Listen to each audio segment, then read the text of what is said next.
عليكم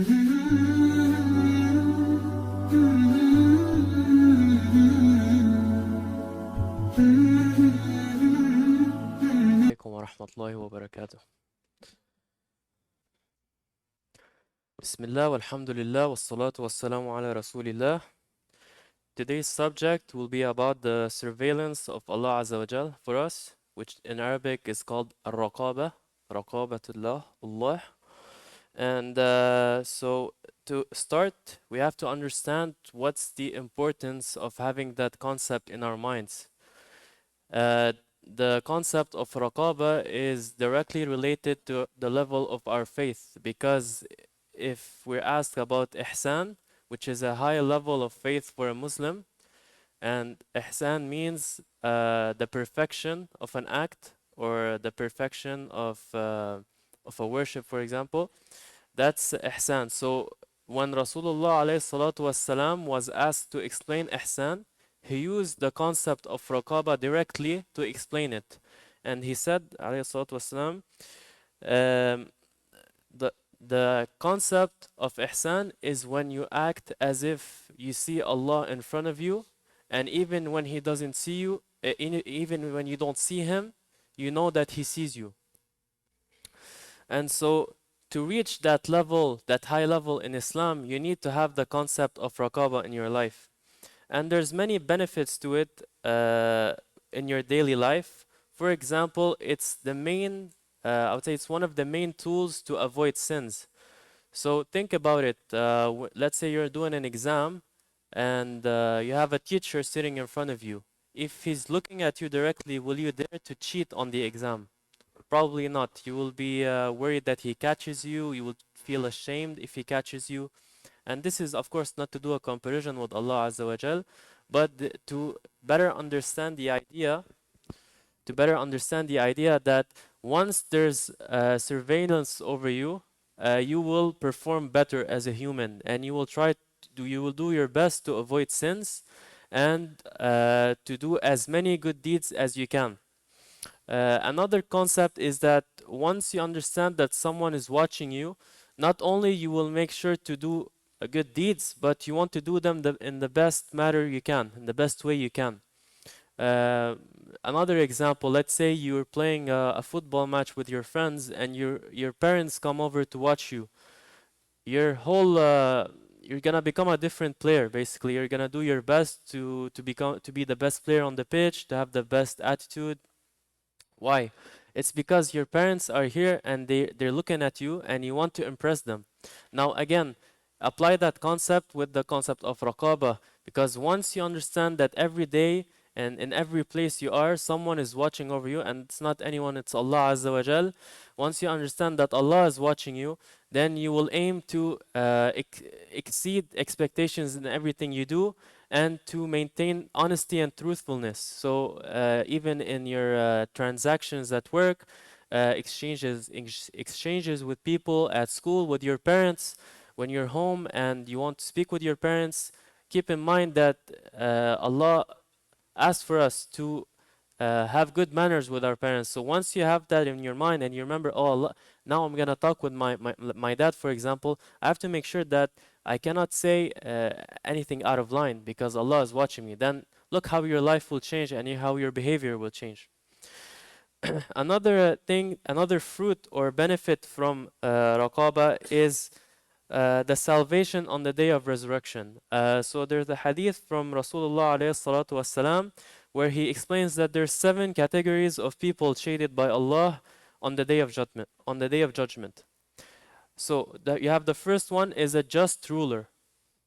The second one is a youth who worshipped Allah. The third is a person whose heart is attached to the mosque. The fourth is 2 people who love each other for the sake of Allah. The fifth is one who remembers Allah and weeps, so he becomes emotional once Allah is mentioned in front of him. The sixth is one who rejects seduction out of fear of Allah. And the last one is one who gives charity secretly. Now, if we go over these 7 again, we'll realize they'll have one common attribute, or one common thing, is that they all come from the concept of raqaba. Let's say if we go over again the concept of a just ruler. When you're a ruler, let's say you're a king, you're a sultan, a khalifa, wherever you are, you're the highest level of authority on a country. Who can go against you? Who can criticize you? No one. So you have a lot of power, subhanAllah. But if you're a ruler and you have that power and you use it in a good way, then it's because you understand that there's a ruler above you, which is Allah. And once you have that idea in your head, and it doesn't just apply to rulers in general, you will use whatever Allah gave you, whether it's power, money, or a good tongue, you're gonna use it to please Allah and be just with people. Again, the person who gives charity secretly, nobody's looking at you, yet and nobody, you're not gonna have any praise when you do it, and you're not gonna have a direct compensation for it. Let's say I just put $5 in the mosque, I won't have $10 in my pocket tomorrow, but we still do it. Why? It's because we know that someone, we know that the most important has saw it, and it's Allah Azza wa Jal. So He saw that $5, and you understand that your edge or your compensation will come later. You don't have to have it immediately. And it's something we have to understand, that if you have a struggle with sins, let's say whenever you're in a private location or with a person you have, you're bound or you're tempted to do a sin, then the concept of surveillance, when you understand the concept of surveillance, that will solve your problem. Because once you act as if nobody sees you, you're everything in front of you becomes permissible. Nothing will hold you back. Some people are held back by the seeing of the people around them, or because they're worried they'll be caught on camera by the police, etc. But once those factors disappear, then they'll do whatever they want.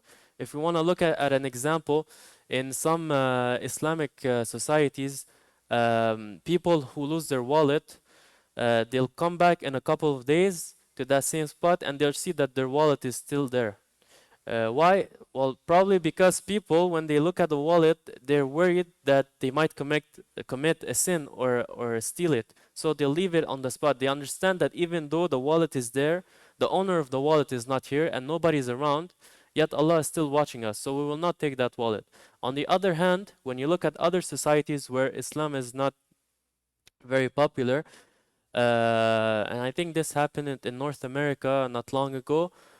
People were in a mall. They were good citizens. Everybody's behavior is very well. But then suddenly the electricity goes off. So the cameras are shut. The lights are off. Nobody sees anyone. What happens? They shift immediately. They become different people. Some people start to steal, yelling, whatever.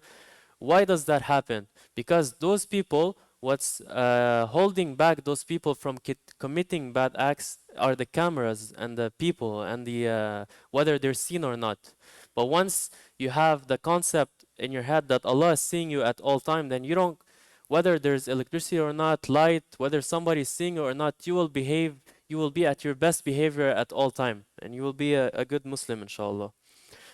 And there's a hadith from Rasulullah alayhi salatu wasalam, where he speaks about the concept of surveillance, and he says, fear Allah wherever you are, follow a bad deed with a good one, it will erase it, and behave well towards people. And there's three main points to take from this hadith.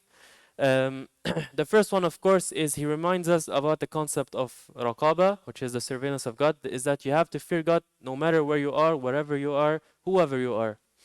And the second one is follow a bad deed with a good one, it will erase it. This is also related to the concept of surveillance, because we have to have this auto-evaluation of ourselves. After every action we commit, we have to ask ourselves, will Allah be satisfied with what I've done or not? And then let's say, for example, you did something and it's a sin, it wasn't good. Well, you have to follow up with it with a good one. Let's say a prayer or read some Quran or whatever. Why does this relate to raqaba? Because subhanallah, since you have in your mind that you're being surveilled and someone is watching you, then as soon as you did something bad, you followed up with a good deed. This came from the fact that you understand the concept of raqaba. And Allah promised, or Rasulullah alayhi salatu wasalam says, it will be erased. The bad deed will be erased when you do so. And finally, you have to behave well towards people. This is a good reminder that the concept of raqaba is not only applied when you're praying, fasting, or doing ibadat in private. It also applies for your interactions with people. So you have to be honest with people. You cannot cheat on people. You have to be respectful. And so that's for the hadith. And finally, I just want to mention that the concept of raqaba will also improve the quality of your worship.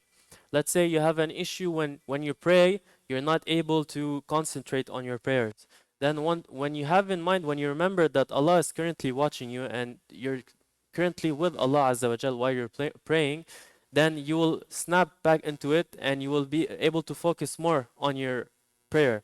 Again, in Ramadan, for example, especially here, a lot of people around you will tell you, just drink some water. Nobody's gonna see you. Your parents are not here, or who's gonna know? Or it's a bit of water. It won't change anything. But then, what helps you overcome these temptations? Of course, my parents are not here. They didn't see me, but Allah is seeing me. And there's this story from Umar ibn al-Khattab radiyallahu anh, where he says while he was walking in near one of the houses, he hears two women speaking, and these women they work in selling milk. So one of the women is adding water to the milk so that she can sell a bigger quantity, which is of course haram because she's cheating people. And the conversation goes like this. So the first woman is asking her, are you adding water to the milk? How can you do so? Why are you doing this? She says like, and the other woman responds by saying, why do you care? Omar is not seeing us, because back then Omar was the Khalifa, so yeah, everybody's afraid of him. She's like, well, Omar is not seeing us right now, so why are you worried? She says, it might be true that Omar cannot see us, but the Lord of Omar sees us. And you see how much of a difference it makes when you have that concept in your head, because how many businesses will change their conduct when they have that concept applied.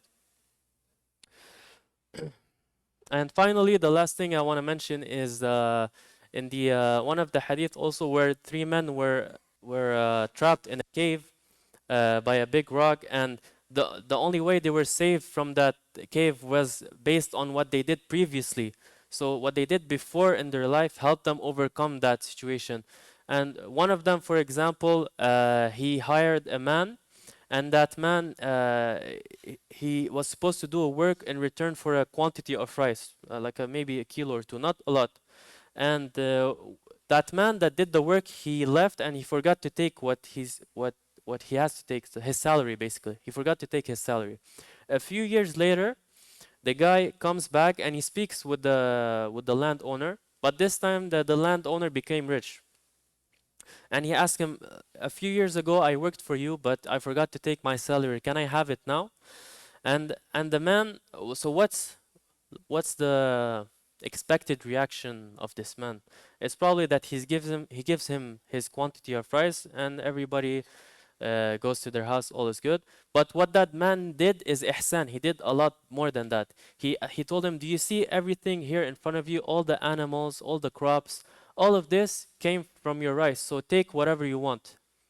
And so because he did this action with sincerity, and he did an act of ihsan, Allah Azza wa Jal saved him from his difficult situation. So the idea here is that make sure to remember Allah during your good times, when you're at good times, and He will help you during your difficult times, inshallah. سبحانك اللهم وبحمدك نستغفرك ونتوب إليه وإليك ونشهد أن لا إله إلا الله ونشهد أن محمدا رسول الله. I will do some quick announcements for tomorrow. Inshallah, sorry, not for, well, tomorrow we have a halaqah where we'll go again over the concept of surveillance. It's at 6:30. You're all welcome to come. Another announcement is that inshallah we'll have a school to teach Quran and Arabic, and the date is around mid-January to subscribe, there's a QR code at the front, and we are in need of teachers. So if anybody here is able to either teach Arabic or Quran at a good level, please, we need your help. Come and subscribe as a teacher. And the third announcement is that we will have a winter camp from the 23rd of January and until the 26th of January. It will be from 9:30 to 1:30, and there will be more details to come about this. So if you can please all stand up and come forward to fill the gaps because we have more people coming in. Jazakumullah khairan.